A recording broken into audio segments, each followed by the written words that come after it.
Welcome back, everyone. Islam's clash with the West continues, and recent events in the US and UK provide two very different examples of how it's being dealt with.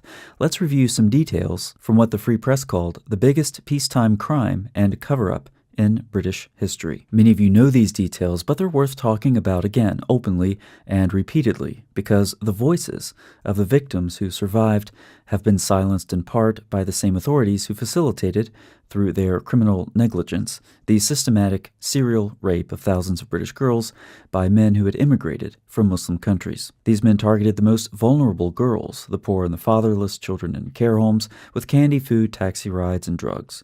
They raped the girls, passed them around family and friendship networks, pimped them into similar networks in other cities, then discarded them as they reached the age of consent. This pattern was repeated in as many as 50 cities across the country. The details are established beyond doubt in the small number of prosecutions that eventually made it to court. The suffering described in the court papers is sickening to read. The girls were drugged, beaten, sodomized, gang-raped, trafficked, and tortured. Here's one example of a 12-year-old girl named Sophie. She entered a police station and reported she'd been molested in a graveyard by a man named Ali. Sounds like a very common Muslim name. A desk officer told her to come back with an adult when she was sober. Two men accosted her in the police station, joined by a third. They raped her in the car. When they dumped her on the street, she asked a man with another suspiciously Muslim-sounding name for directions. He took her to his home, raped her, and gave her money for bus fare home. Another scumbag pulled up in his car and offered to take her home. He abducted her and took her to a house where he and 4 other men repeatedly raped her. The names of those 4 men aren't given, but let's take a guess. Muhammad, Ali, Umar. Yeah, close enough. Several girls were murdered in Manchester in 2003. Yes, this goes back many, many years, even before 2003. Victoria Agolia was repeatedly drugged and raped before being given a fatal dose of heroin at the age of 15.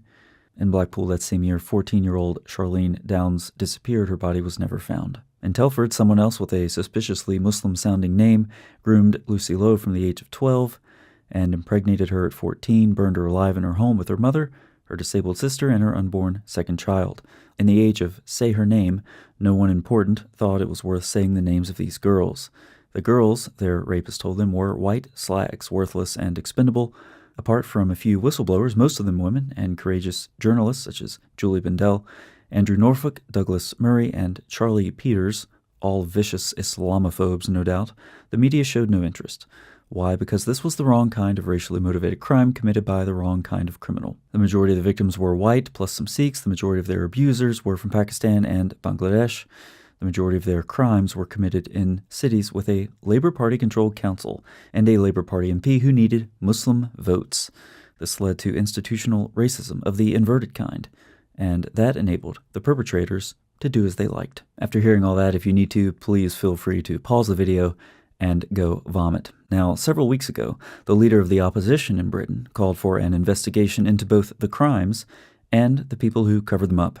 She was unsuccessful, not surprisingly, but apparently is not giving up on the fight.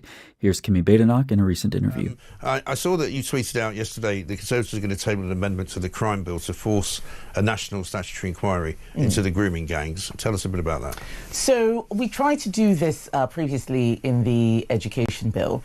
Not having enough MPs makes it harder, but I don't want to let this issue go. It's something that I have worried about for years. I spoke about it during the leadership contest. It was part of my conference speech. We've got to look after people who are vulnerable. We've got to look after women and girls where they are in dangerous situations, and we also need to see justice done. And I don't think that we have seen full justice done. We had a task force 2023 that found about 500 new perpetrators. We need to make sure that we catch everyone, and that requires a national inquiry. So she's going to keep trying. That's great. I hope she's successful. Meanwhile, the crimes are still occurring, still being covered up, and the Brits continue to open themselves up to thousands and thousands of immigrants who hate them and their way of life. So for now, it seems that white girls from the UK will continue to be sacrificed on the altar of multiculturalism, and men from Muslim countries with conspicuously sounding Muslim names can continue the sort of conquest of non-Muslim women that we see permitted in the Quran, Hadith, and Sharia law.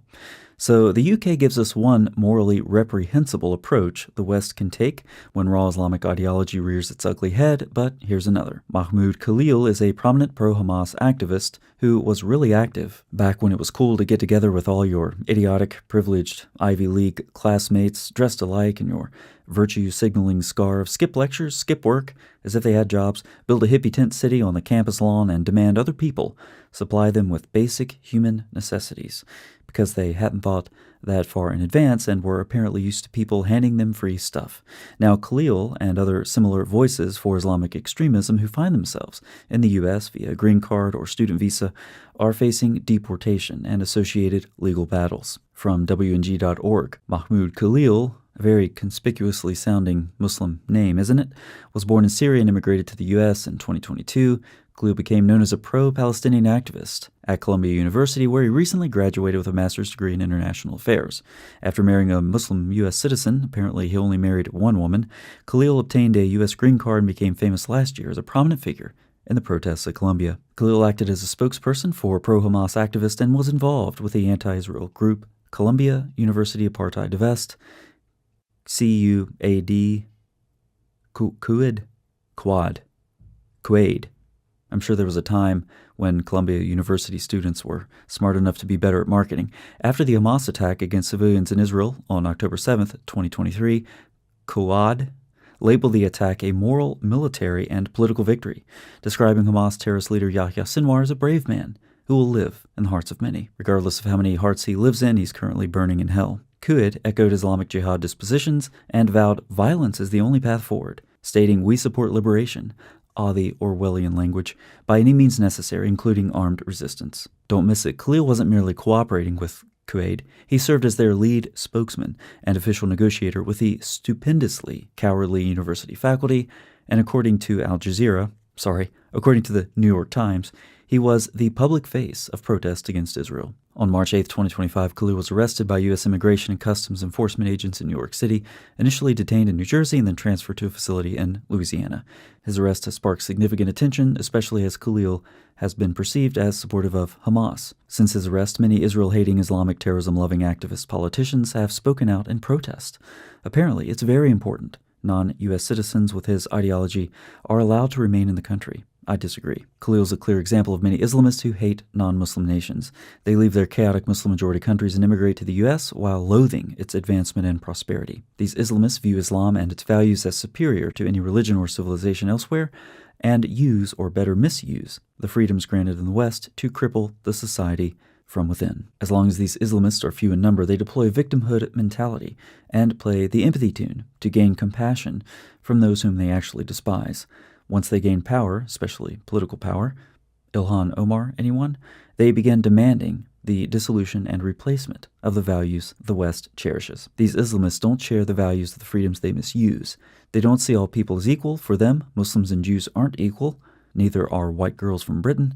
One should be defended while the other opposed. They don't view human rights as valid and applicable for all.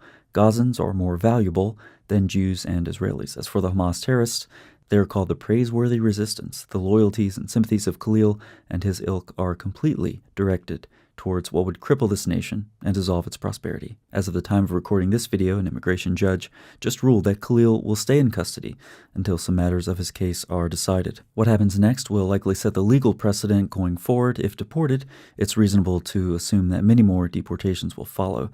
As far as I'm concerned, with any luck, Mahmoud will be released, as protesters wish. But I hope he's released in Syria, where he came from. There is a new regime in power that I hear has sentiments similar to his. Also, what better way to put that master's degree in international affairs from Columbia University to good use? Western leadership is sharply divided on the Islam issue. Kimi Badenoch's efforts in the UK against the Muslim rape gangs and Mahmoud Khalil's deportation case may provide good bellwethers to see what might come next.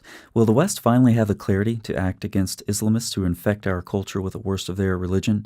I sure hope so. Time is running out and the worst may be yet to come. Thanks so much for watching. I'll see you next time.